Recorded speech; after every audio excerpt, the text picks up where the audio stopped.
오늘은 야고보서 1장 23절에서 25절 여에 있는 말씀을 통하여 믿음과 순종이라고 하는 주제를 가지고 은혜를 나눠보고자 합니다.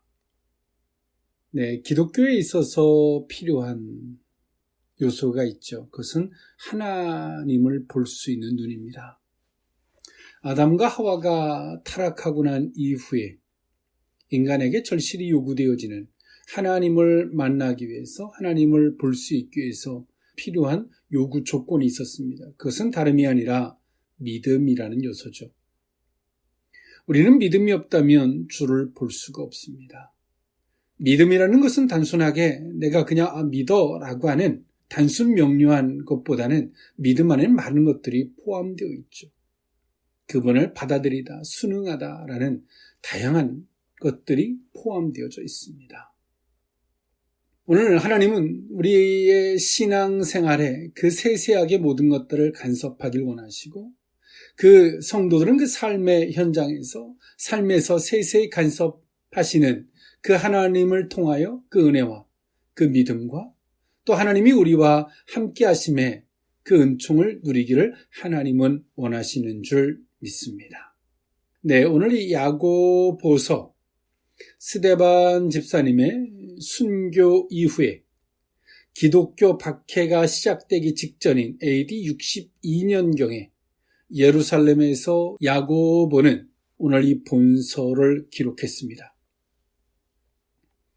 스데반 집사님의 순교와 더불어 시작된 이 유대인들의 박해를 피해서 초대 예루살렘 교회 성도들은 로마 제국으로 각각 흩어졌습니다.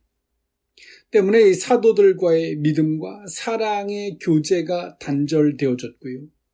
그리고 고난을 극복하지 못하여 신앙을 잃어버리거나 신앙을 오직 믿음으로 말미암아 구원받는다라고 하는 이신득인 믿음에서 벗어나는 문제도 발생되어졌습니다. 이런 상황에서 본서는 각지로 흩어진 성도들로 하여금 시련과 그리고 그 시험을 이겨내도록 말씀으로 격려하고 좀 더 성숙한 신앙을 위해서 오늘 이 본서를 실천적 믿음으로 말미암아 성숙한 믿음을 도모하기 위해서 오늘 이 본서를 기록하게 되었습니다. 야고보는 그 성도들이 갖고 있는 믿음의 형태들, 그리고 그 믿음 생활을 함에 있어서 시련과 때로는 시험들이 있을 수 있는데 그것을 어떤 시각으로 접해야 되는지를 자세하게 언급하고 있습니다. 성도들의 시련과 유혹에 대해서 앞서서 오늘 본문에 앞서서 이야기했는데 여기서는 이 성도란 시련 중에서 진정으로 성숙해지기 위하여 취할 태도를 가르쳐주고 있는 것이 오늘 이 본문의 말씀입니다. 이 성도들은 이 시련 자체가 영적 성숙을 위한 하나님의 도구이긴 하지만 진정한 성숙의 본질과 그 방법에 대한 정확한 지침이 없다면 우리는 혼란스럽거나 어려울 수밖에 없겠죠. 연약한 인간으로서는 실패와 절망에 빠질 수밖에 없을 것입니다. 여기에서는 이에 대한 올바른 지침을 제시해 주고 있는 것이 오늘 이 본문에 있는 말씀이에요. 오늘 그 가운데에서도 이 시련과 그 시험을 당하는 이 성도들의 자세를 먼저 언급했습니다. 야고보서 1장 2절에 보니까 내 형제들아 너희가 여러 가지 시험을 당하거든 온전히 기쁘게 여기라 라고 이야기합니다. 그러면서 그 시련이 갖다주는 성도들에게 주는 선물이 뭐냐면 3절에 보니까 이는 너희의 믿음이 시련이 인내를 만들어낸 줄 너희가 알미라. 그리고 4절에 보니까 인내를 온전히 이루라. 이는 너희로 온전하고 구비하여 조금도 부족함이 없게 하려 함이라 라고 이야기합니다. 시련과 시험이 성도들에게 미치는 영향이 무엇인지를 야고보는 정확하게 짚어서 이야기해 줍니다. 그러면서 야고보는 말합니다. 우리가 그 모든 것들을 무작정 견디는 것이 아니라 이렇게 이야기합니다. 야고보서 1장 5절에 너희 중에 누구든지 지혜가 부족하거든 모든 사람에게 후히 주시고 꾸짖지 아니하시는 하나님께 구하라 그리하면 주시리라 라고 야고보는 야고보서 1장 5절에 이야기해 줍니다. 인생의 시련과 시험을 당하는데 그 시험과 시련은 오늘 성도들에게 영적 성숙과 온전한 인내를 이루지만 그것을 견뎌야만이 되는 성도들의 연약함, 나약함, 삐뚤어진 신앙, 이 다양한 것들이 있죠. 오늘 그 시련과 시험 앞에서 성도들이 취해야 할 태도는 하나님 앞에 지혜가 부족한 자들에게 하나님 후히 주시고 꾸짖지 아니하시는 그 하나님께 절실하게 구하라라고 말씀하세요. 하나님, 내가 뭐가 잘못됐는지, 뭐가 옳지 않은지, 그리고 하나님 필요한 능력이 무엇인지 이런 것들을 구하라는 거예요. 그러면 하나님께서 그것들을 꾸짖는 것이 아니라 채워주시겠다는 거죠. 그러시면서 말씀하십니다. 야고보서 1장 6절에 오직 믿음으로 구하고 조금도 의심하지 말라. 의심하는 자는 마치 바람에 밀려 요동하는 바닷물결 같으니. 7절, 이런 사람은 무엇이든지 죽게 얻기를 생각하지 말라라고 말씀하십니다.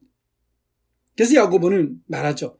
너희들은 이 모든 것들을 구하되 조금도 의심하지 말고 요동치 말라는 거예요. 그리고 8절에 보니까 두 마음을 품지 말라라고 말씀하십니다. 이때 당시에 예루살렘 교회가 성령의 충만한 은혜가 입혀지고 방언을 하고 기적과 이적이 나타나고 예루살렘은 성령의 영적인 도가니에 빠졌습니다. 그런데 스데반 집사님의 순교 이후에 그 영적 도가니는 완전히 사람들에게 싸늘하게 식어져 버렸어요. 그리고 그들은 로마 제국에 막 각지로 흩어져 나가기 시작합니다. 흩어져 나가면서 그들은 임의적으로 생각을 해요. 임의적으로. 하나님을 자신의 임의적으로 막 이렇게 저렇게 생각하고 재단하기 시작하죠. 그러면서 그 시험과 시련 앞에서 그들의 신앙이 흔들리고 요동치기 시작합니다. 그 가운데서 많은 사람들이 하나님 앞에서 이렇게 오해하는 사람이 있었습니다. 이 시험은 무조건 다 하나님께로부터 오는 것이다라는 착각을 했어요. 시험은 두 종류가 있죠. 하나님이 그들의 믿음의 됨됨이를 살피기 위해서 주시는 하나님의 테스트가 있고요. 또 하나는 우리의 인간의 욕심과 어리석음 때문에 오는 사단의 미혹으로부터 오는 템테이션, 시험이 있습니다. 근데 사람들이 이 초대교회에 흩어지는 성도들 중에 일부는 모든 시험이 다 하나님께로부터 오는 것이다라고 착각을 하고 그들은 하나님을 원망하기도 했습니다. 이에 야고보는 1장 13절에 이렇게 이야기합니다. 사람이 시험을 받을 때 내가 하나님께 시험을 받는다 하지 말지니 하나님은 악에게 시험을 받지도 아니하시고 친히 아무도 시험하지 아니하시니. 그리고 14절에 보니까 오직 각 사람이 시험을 받는 것은 자기 욕심에 끌려 미혹됨이니. 15절, 욕심이 잉태한 즉 죄를 낳고 죄가 장성한 즉 사망을 낳느니라 라고 야고보는 정확하게 핵심을 집어서 이야기해 줬습니다. 모든 시험은 하나님께로부터 오는 것이 아니죠. 하나님이 우리에게 테스트하는 것이라면 우리는 그에 대한 마땅한 답을 할 것입니다. 하나님께서 물으실 때. 그런데 우리가 사단에게 미혹될 만한 요소를 가지고 시험을 받는다라면 우리는 하나님이 물으심 앞에 답을 하는 것이 아니라 그렇게 교만이든 욕심이든 어리석음이든 잘못된 신앙의 논리든 그런 것들이 있음으로 말미암아 사단의 미혹에 빠져서 우리는 시험에 그 깊은 수렁으로 빠질 수밖에 없게 된다고 오늘 야고보는 말해주고 있습니다. 그런데 초대교회 성도들의 일부는 이 모든 시험들이 하나님께로부터 오는 것이다라고 하는 착각을 했기에 야고보는 정확하게 이것을 짚어서 이야기해 줬습니다. 그리고 나서 오늘 이 본문에 말씀을 하죠. 믿음과 순종에 대해서 이야기합니다. 성도들이 어떤 신앙의 태도를 가져야 할지, 우리는 그 모든 시험과 시련 앞에서 어떤 신앙의 태도를 갖느냐에 따라서 그 모든 시련과 시험은 아무것도 아닐 수가 있어요. 누군가가 우리에게 2 더하기 2가 얼마냐라고 우리에게 질문한다면 그것을 누구는 테스트라고 말하는 사람은 아무도 없을 것입니다. 그것을 전혀 모르는 유치원생이라면 모르겠죠. 이와 같이 우리가 하나님 앞에 명확한 선이 있다면, 원칙과 기준과 하나님의 말씀에 대한 분명한 선이 있다면 우리는 그것을 시험이라고 말하지 않습니다. 그건 당연한 거죠. 누군가가 우리에게 2 더하기 2가 얼마냐고 묻는다면 그것은 우리에게 영광을 주기 위함입니다. 그건 뻔한 이야기죠. 이것은 하나님께서 우리에게 주시는 테스트입니다. 우리의 신앙의 정도를 하나님께서 우리에게 영광을 주기 위한 통로로 삼으시는 거죠. 그래서 야고보는 앞서서 그 시련의 본질과 인간이 그 시련을 당함에 있어서 그 시험이 하나님께로부터 오는 테스트가 아닌 때론 사단으로부터 오는 미혹도 있음을, 초대교회 성도들의 신앙의 연약함, 어리석음 속에서 그것을 짚어줬던 야고보는 오늘 이 본문에 이르러서 너희들이 그 모든 시련과 시험 앞에서 너희들이 이러한 태도를 갖는다면 어찌 보면 성도들이 가지고 있는 지침서와 같은 것이죠. 이런 신앙의 원리, 이런 신앙의 태도를 갖는다면 그것은 시련도 시험이라고 말할 필요도 없다라고 야고보는 말해주고 있습니다. 그것은 실천적 믿음을 전제로 한 것인데요. 오늘 그 의미, 믿음과 순종, 그 의미를 3가지로 나누어 살펴보고자 합니다. 첫 번째로는 말씀을 받는 것입니다. 야고보서 1장 19절에서 21절에 있는 말씀인데요. 내 사랑하는 형제들아, 너희가 알지니 사람마다 듣기는 속히 하고 말하기는 더디하여 성내기도 더디하라.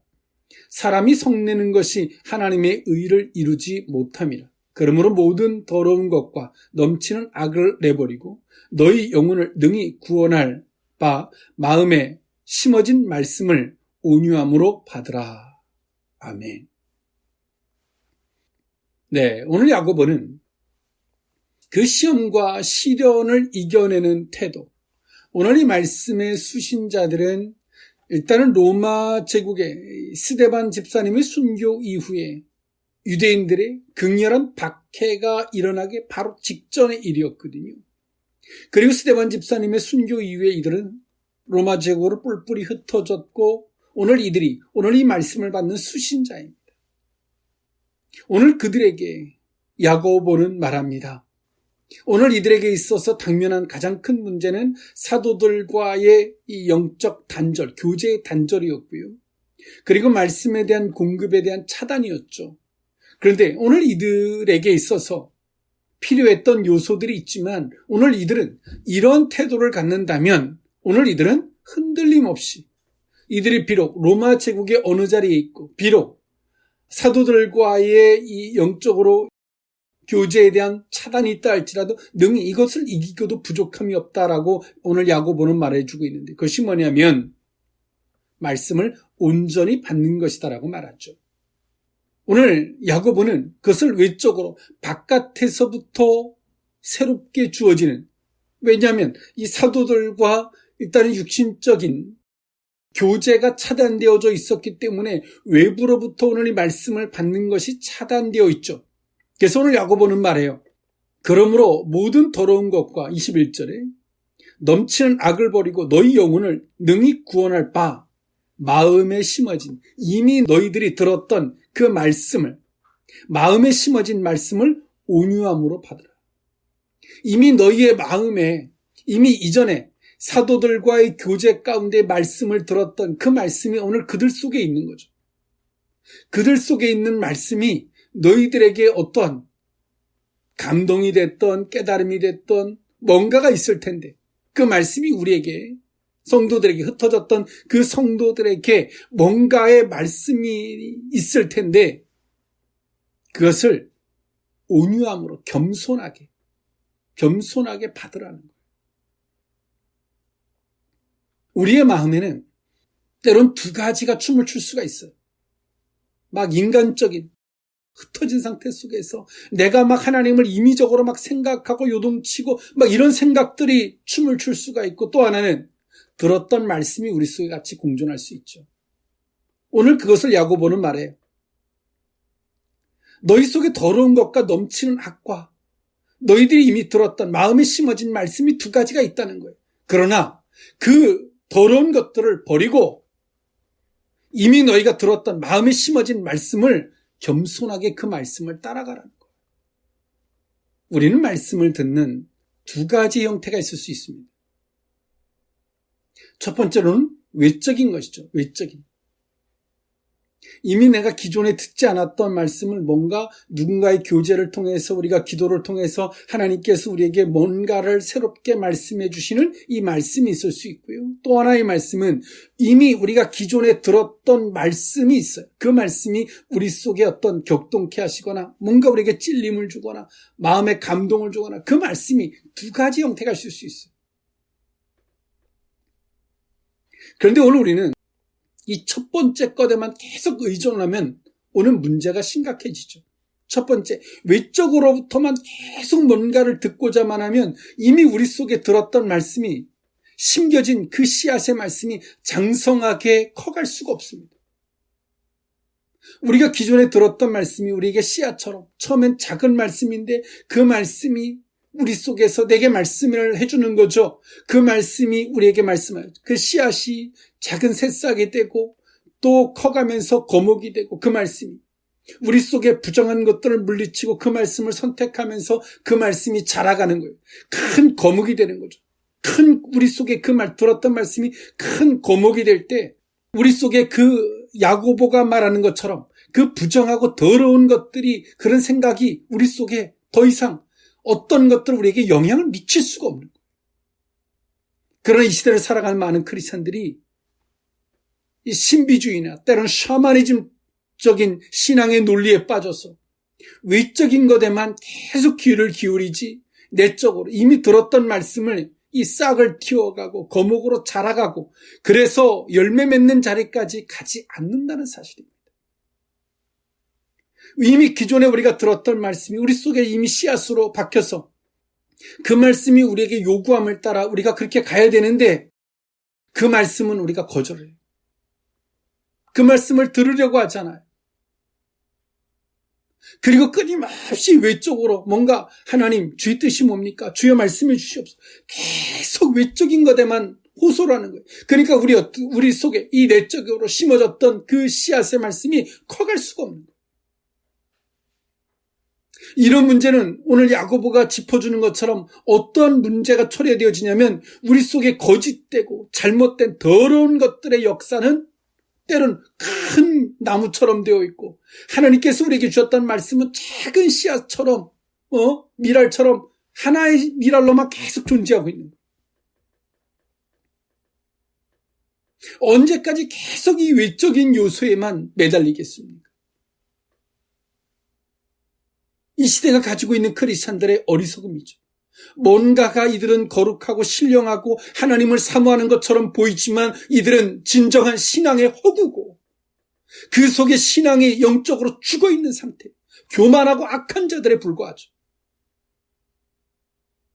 이때 당시에 초대교회 성도들이 로마 각지로 흩어져서 오늘 이들이 가장 절실하고 안타까웠던 것은 사도들과의 육신적 교제였고 외적으로부터 주어지는 말씀에 대한 간절함, 그것이 차단되어졌기 때문에 이들의 헛헛함은 굉장히 극렬했습니다. 근데 오늘 야고보는 말하죠. 그것이 문제가 아니라라고 야고보는 정확하게 이것을 짚어주고 있어요.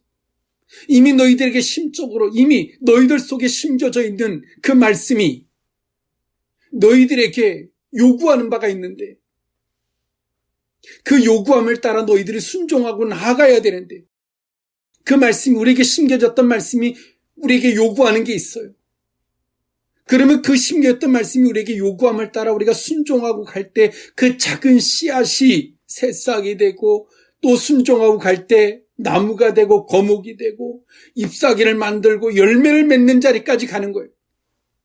그럴 때 어떻습니까? 우리 속에서 한편에 있었던 그 더러고 추악하고 악한 것들이 더 이상 역사를 할 수 없는, 왜 큰 하나님의 말씀이 우리 속에서 거목이 됐습니까? 더 이상 역사할 수 없는 형태가 된다는 거죠. 오늘 야고보는 흩어졌던 초대교회 성도들이 하나님의 말씀과 사도들과의 교제가 차단되어지고 나니까 오늘 이들은 자기 성질대로, 자기 감정대로, 인간의 추악하고 더러운 욕구대로 이들은 그냥 무방비 상태가 되었어. 그리고 이들은 변명하죠. 어떤 변명? 사도들과의 교제가 차단되어졌기 때문에 오는 문제다. 사도들과의 교제만 해결되어진다면 될 것이다. 아니라고 야고보는 말하고 있는 거예요. 너희의 마음에 심겨진 그 말씀을 온유함으로 받아야 하지만이 가능하다라고 오늘 야고보는 말해주고 있습니다.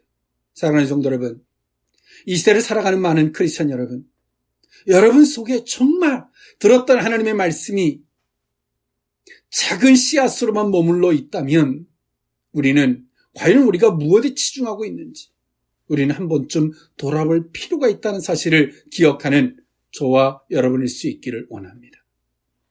믿음과 순종 두 번째 의미는 말씀을 행하는 것입니다. 야고보서 1장 22절에서 25절에 있는 말씀인데요. 너희는 말씀을 행하는 자가 되고 듣기만 하여 자신을 속이는 자가 되지 말라. 누구든지 말씀을 듣고 행하지 아니하면 그는 거울로 자기의 생긴 얼굴을 보는 사람과 같아서 제 자신을 보고 가서 그 모습이 어떠했는지를 곧 잊어버리거니와 자유롭게 하는 온전한 율법을 들여다보고 있는 자는 듣고 잊어버리는 자가 아니요 실천하는 자니 이 사람은 그 행하는 일에 복을 받으리라. 아멘. 네, 오늘 야고보는 너희들이 진짜 지금 필요한 것은 말씀을 행하는 것이다라고 말합니다. 너희가 기존에 들었던 말씀을 그 요구함에 따라서 너희들이 이제는 행하는 것이다라고 말하고 있어요. 그러면서 그 비유로 말하죠. 말씀을 듣고 행하지 아니하면 너희들은 네 자신을 속이는 자가 되는 것이고 거울로 자신이 생긴 얼굴을 보고 바로 돌아가서 그 생김새가 어땠는지를 금방 잊어버리는 사람과 같다라고 말하고 있습니다. 이 말은 우리가 선뜻 이해할 수 없는 영역과 같은 비유인데요. 이때 당시에 옛날에 거울은 은판이나 동판 등을 닦아서 거울로 사용했습니다. 그렇기 때문에 얼굴이 희미하게 보이죠. 지금의 거울처럼 우리가 거울에 얼굴을 딱 비춰보면 작은 티끌조차도 선명하게 보입니다만 이때 당시에는 은판이나 동판 등을 닦아서 거울을 대신해서 썼기 때문에 안 보여요. 거울이 자신의 얼굴이 명확하게 선명하게 보이지 않습니다. 즉 하나님의 말씀을 듣기만 하고 행하지 않는 사람은 그 말씀에 대한 희미한 지식만을 얻을 뿐이지 그 하나님에 대한 명확함이 없다는 거예요. 오늘 이 시대를 살아가는 많은 크리스찬들이 하나님에 대해서 희미해요. 나는 신앙생활 하면 할수록 하나님을 잘 모르겠어요. 이건 것 같기도 하고 저건 것 같기도 하고. 그것을 오늘 야고보는 이야기해 주고 있는 거예요. 너희들의 왜 명확하고 분명한 신앙이 되지 못하냐면 너희들이 들었던 말씀을 행하지 않았기 때문이라고 말합니다. 그 말씀을 정확하게 행한 사람은 그것이 명확하다는 거죠. 우리가 말씀을 들어요. 하나님은 이런 분이시다. 그런데 우리가 그것을 내가 순종의 과정을 통해서 행동을 옮긴 사람, 믿음과 순종의 과정을 통해서 행동을 옮긴 사람은 성경에서 말하던 것이 이것이었구나. 목사님의 말씀이 이것이구나. 이거구나. 명확해지죠. 분명해지죠. 그러면 사단이 어떤 꾀임을 하고 세상 사람들이 뭐라 해도 흔들리지가 않아요. 2 더하기 2가 3입니다. 지식으로 배워서 우리가 실행에 옮겨서 확인의 절차와 과정을 거친 사람은 누가 2 더하기 2가 아무리 100명, 1000명이 와서 우겨도 우리는 그것에 흔들리지 않아요. 우리가 흔들리는 이유는 말씀을 듣되 행하지 않는 자리에 서 있었기 때문이다라고 오늘 야고보는 말해주고 있는 거예요. 행함이 없는 신앙, 말씀을 듣되 행하지 않았기 때문에 뭔가는 아는 것 같지만 정확하게는 몰라요. 정확하게 아는 사람이 딱딱 당당히 걸어가 행동할 수 있는 거거든요. 농부는 내가 지금 배고파도 그 씨앗을 밭에다가 뿌려요. 왜요? 그 밭은 엄청난 결실로 갖다 줄 걸 알기 때문이죠. 이 정확한 이 결과물을 모른다면 누가 씨앗을, 내가 지금 먹기도 시원찮은 판에 내가 지금 배고파 죽겠는데 누가 가서 씨앗을 갖다 땅에다 뿌리겠습니까? 누가 땅에다 가서 심겠어요? 바보예요? 그러나 신앙생활을 많이 한 사람들은 이론을 알아요. 땅에다 심으면 가을에 곡식을 거둬. 너 심어봐. 그럼 못 심어요. 하나님의 전능하심을 믿니? 믿어. 그럼 네가 해봐. 그러면 아니 난 못해. 그거는 아는 것도 아니고 믿는 것도 아닌 거죠. 행동하지 않는 신앙. 행동하지 않는 신앙은 오늘 우리 속에 그 분명한 명쾌함이 없다라고 오늘 야고보서는 이때 당시에 은판, 동판을 거울로 대신했던 것을 비유로 이야기해 주고 있는 겁니다. 초대교회 성도들이 성령이 충만한 은혜를 입고 사도들에 의해서 정말 엄청난 말씀의 폭포수와 같은 은혜를 입었던 사람들이. 근데 오늘 이들이 스데반 집사님의 순교 이후에 막 로마 각지로 막 흩어져서 오늘 이들은 우왕좌왕합니다. 그러면서 오늘 이들은 이런 핑계 저런 핑계들을 대고 있죠. 사도들과의 교제가 단절되어지고 우리가 외적인 말씀을 더 이상 들을 수가 없고 이런 오만 이유들을 말하고 있는 오늘 이들에게 야고보는 말해요. 난 하나님에 대해서 명확하게 모르겠어요 라고 말하는 초대교회 성도들에게 오늘 초대교회 성도들은 지금 우리가 겪는 이 은혜보다는 엄청난 거였어요. 마가다락방에서 막 성령이 쏟아지는 은혜를 따라서 방언을 하고 막 기적과 표적이 나타나고 막 안진뱅이가 일어나는 막 엄청난 기적들을 경험한 사람들이에요. 사도들에 의해서 막 성령의 감동과 충만함에 의해서 말씀을 폭포수같이 받았던 자들이에요. 그런데 오늘 이들이 왜 이렇게 흩어져서 혼란스러워하고 이들이 왜 신앙의 송두리째 흔들리고 있을까요? 오늘 이들이 있어야 할 자리에 있지 않았기 때문에 그럴 수 있어요. 그런데 오늘 야고보는 이것을 이렇게 짚고 있는 거예요. 너희가 들었던 말씀을 행하지 않았기 때문에 그 하나님에 대한 명확함이 없다는 거죠. 물질에 대해서도 마찬가지예요. 11조 생활, 신앙생활, 하나님께 썼던 감동에 의해서 우리가 신앙에 우리가 있는 위치와 의무와 정도에 따라서 성경은 우리에게 제시하는 말씀에 또 헌금 생활의 기준들을 제시합니다. 그러나 그것을 행동으로 옮긴 사람들은 그것에 대한 명확한 의식이 있어요. 명확한 의식. 우리가 헌금 생활하고 우리가 기도 생활하고 신앙 생활함에 있어서 항상 희미하고 어떤 문제가 오면 혼란스러워하는 이런 신앙의 태도가 아니라는 거죠. 오늘 초대교회 성도들이 우리가 겪는 은혜보다 더 큰 은혜를 입었던 오늘 이들이 혼란스러워하는 문제를 야고보는 본질적이고 핵심적으로 꼬집어서 쪽집게처럼 정확하게 그 문제를 짚어내고 있어요. 너희들이 말씀을 행하지 않았기 때문이다.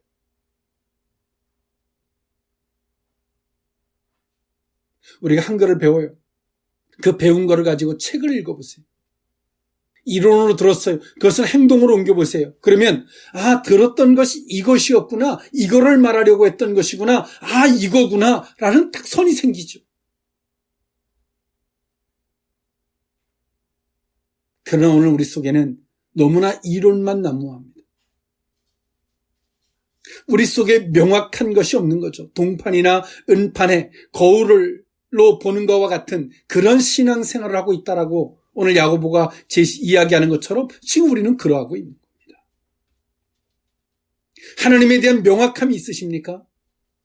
우리가 신앙생활함에 있어서 헌금생활에 대한 명확함이 있으세요? 성경에서 말하는 것처럼 우리가 하는 기도생활에 대한 명확함이 있으십니까? 신앙생활에 대한 명확함이 있으세요? 하나님에 대한 전능하시다라고 우리가 말하는데 그에 대한 명확함이 있어요? 그에 대해서 양심에 손을 얹고 신앙에 믿음의 양심에 손을 얹고 말할 수 있습니까, 여러분? 이론만 있을 뿐이에요. 이때 초대교회에 흩어졌던 성도들의 모습이 곧 이 시대를 살아가는 크리스찬들이 가지고 있는 어리석음과 별 다를 바가 없다라고 생각을 합니다.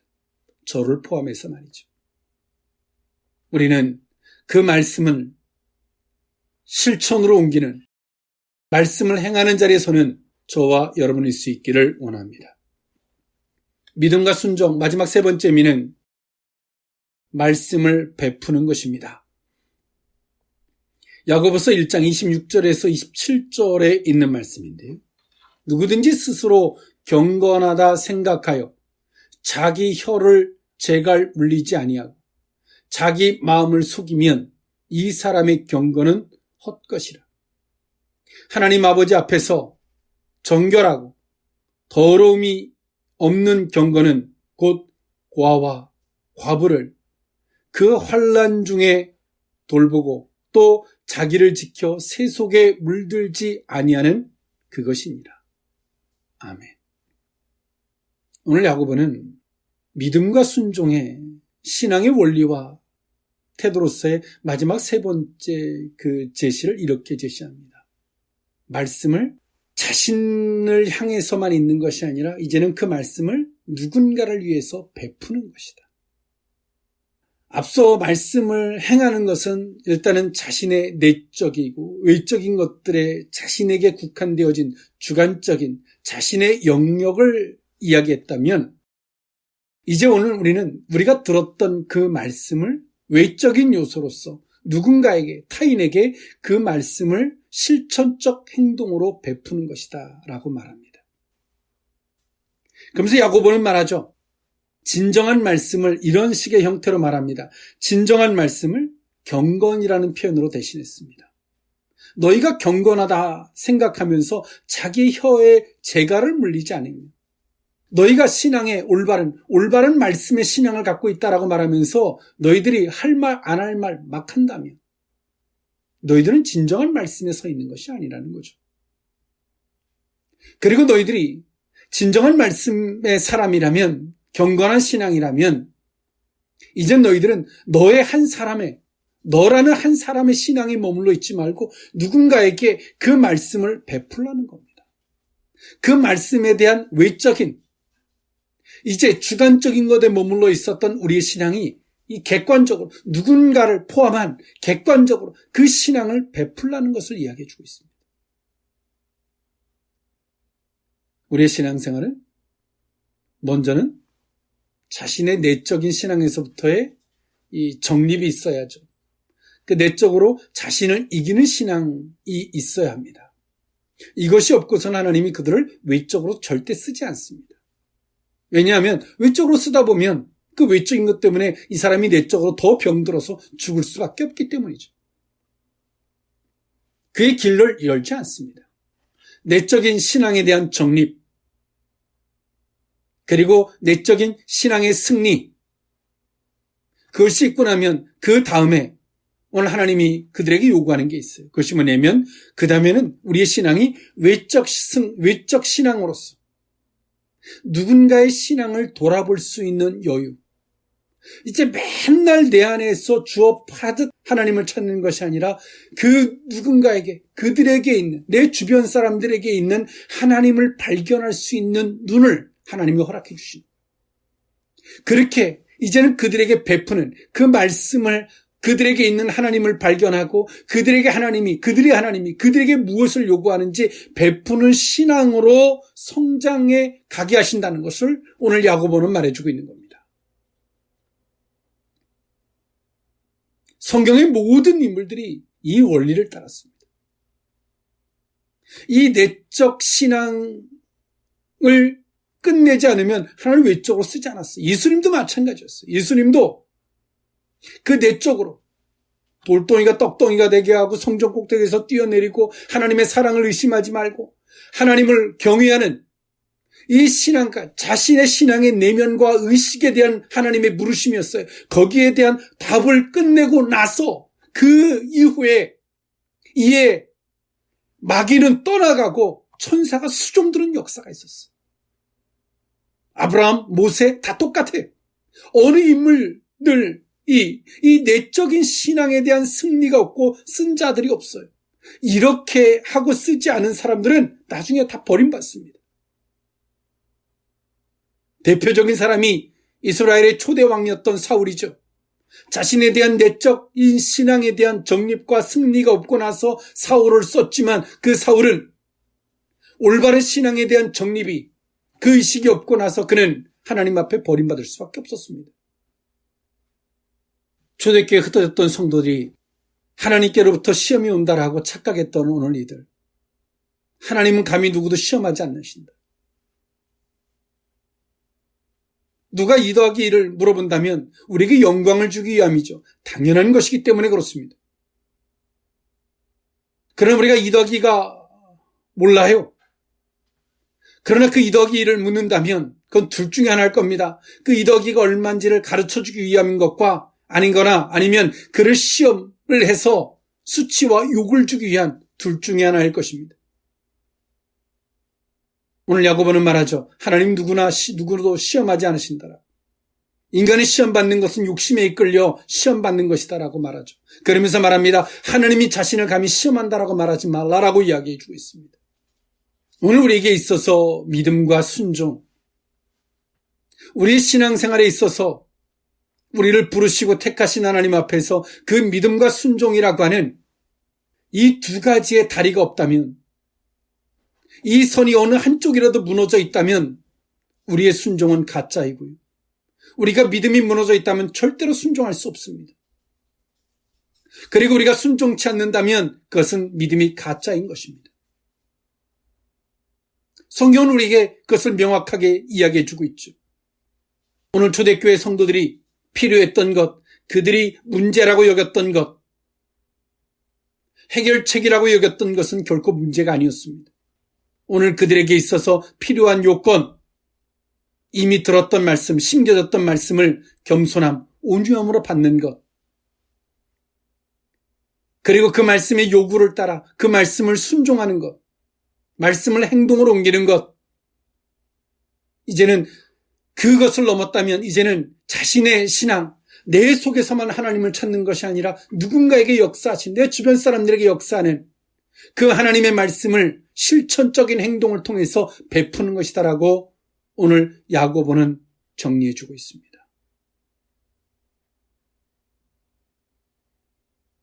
사랑하는 성도 여러분, 우리의 문제, 믿음은 하루아침에 뚝딱 그냥 큰 것처럼 주어지는 것이 아닙니다. 하나님의 말씀을 겸손하게 받고 그 말씀을 우리가 실행에 옮겼을 때 그 믿음이 자라가는 것이죠. 믿음이 어디까지 자라면 그 다음에는 그 하나님의 말씀을 계산하거나 그 말씀을 가감하지 않고 그 말씀을 더 이상 생각하거나 고민하지 않고 그 말씀을 그냥 온전히 흡수하는 자리까지 갑니다. 우리가 상대하고 무슨 말을 처음에 할 때 저 사람에 대해서 의심하고 또 계산도 해보고 저울에도 올려보고 이렇게 그 사람과 대화를 하죠.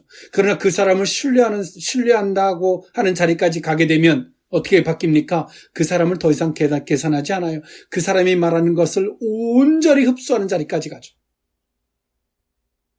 처음에는 그 사람이 말하는 거를 요렇게도 찔러보고 저렇게도 찔러보고 확인도 해보는 그런 과정을 거쳐서 신뢰라는 대문을 여는 거예요. 근데 오늘 우리의 신앙은 하나님 앞에 대문을 안 열어요. 왜? 행동을 하지 않았기 때문에. 그 말씀을 우리가 행동으로 옮겨서 하나님의 말씀을 짚어보고 확인하는 자리까지만 갔다면, 그래서 하나님과의 신뢰가 쌓여서 믿음이 쌓여서 그냥 대문을 활짝 열어주고 그 말씀을 온전히 받는 자리까지 갈 텐데 안 가요. 하나님, 저는 승리하고 싶습니다. 정말 승리하기를 원한다면 어떻게 행동해야 될까요? 그것은 뻔한 것입니다. 하나님을 온전히 신뢰하고 싶습니다. 신뢰하고 싶다면 확인을 내야 될 거 아니에요. 왜 확인의 자리까지 가지 않습니까? 사랑하는 성도 여러분, 오늘 야고보는 우리에게 말해주고 있습니다. 믿음과 순종에 대해서. 그리고 그 믿음과 순종은 뗄래야 뗄 수 없는 관계이고, 그리고 그 믿음의 순종은 성도들이 마땅히 그 시험과 시련과 어떤 문제가 온다 할지라도 그것을 이겨내는 태도는 딱 이 세 가지다. 말씀을, 이미 들었던 말씀을 받는, 온유함으로 받는 것이고, 말씀을 이 요구하는 대로 행동하는 것이고, 그 말씀을 이제 우리 내적으로 승리했다면 외적으로 베푸는 이런 신앙이 될 때 우리의 삶에, 우리의 신앙에 진정한 승리가 있고 하나님의 영광이 있음을 말해주고 있습니다. 오늘 초대교회에 있는 성도들이 어떻습니까? 오늘 이 말씀을 받았던 초대교회 성도들, 흩어지는 그곳에 교회가 세워지기 시작합니다. 안디옥 교회가 세워지고 로마에 있는 교회가 세워지고, 이들이 흩어지는 곳에 교회가 세워지고, 이들이 흩어진 곳에 기적이 나타나기 시작하고, 이들이 흩어진 그곳에서 세계 열방으로 교회가 뻗어져 나가는 역사가 나타났습니다. 우리의 내적인 신앙에 대한 정립과 승리가 없다면 외적인 신앙의 자리까지 결코 갈 수 없다는 사실을, 하나님 그런 자들을 결코 쓰실 수 없다는 사실을, 쓰지 않는다는 사실을 기억하고, 오늘 똑같은 이런 과정을 겪었던 초대교회 성도들은 오늘 이 말씀 앞에서 바로 서서 말씀을 온전히 받고 말씀을 행하며 그 말씀을 베푸는 자리에 섰고, 오늘 이들을 통해서 초대교회가 이방에 뻗어져 나가는 역사의 주축들이 되었다는 사실을 기억하는 저와 여러분일 수 있기를 원합니다. 기도하겠습니다. 사랑의 하나님, 초대교회 성도들이 하나님, 로마 제국의 각지로 흩어져서 사도들과의 영적 교제가 차단되어지고 육신적 교제가 차단되어지고 외적인 말씀을 갈망하지만 그것조차 이루어지지 않을 때 오늘 이들은 혼란스러워하고 괴로워했지만, 오늘 야고보는 그들에게 분명히 말해주고 있습니다. 이미 너희에게 심겨진 그 말씀을 온유함으로, 겸손함으로 받는 것이고, 그 말씀을 행하는 것이며 그 말씀을 베푸는 자리에 서야 된다라고 오늘 야고보는 말해주고 있는 줄 믿습니다. 하나님, 오늘 우리가 이 승리의 자리가, 오늘 겪는 우리의 이 과정이, 초대교회가 성도들이 겪었던 이 과정이 세계 열방으로 뻗어져 나가는 계기가 되었던 그 계기가 오늘 우리들에게 그런 계기와 과정이 되게 하여 주옵소서. 축복하옵고 예수님의 이름으로 기도하옵나이다. 아멘.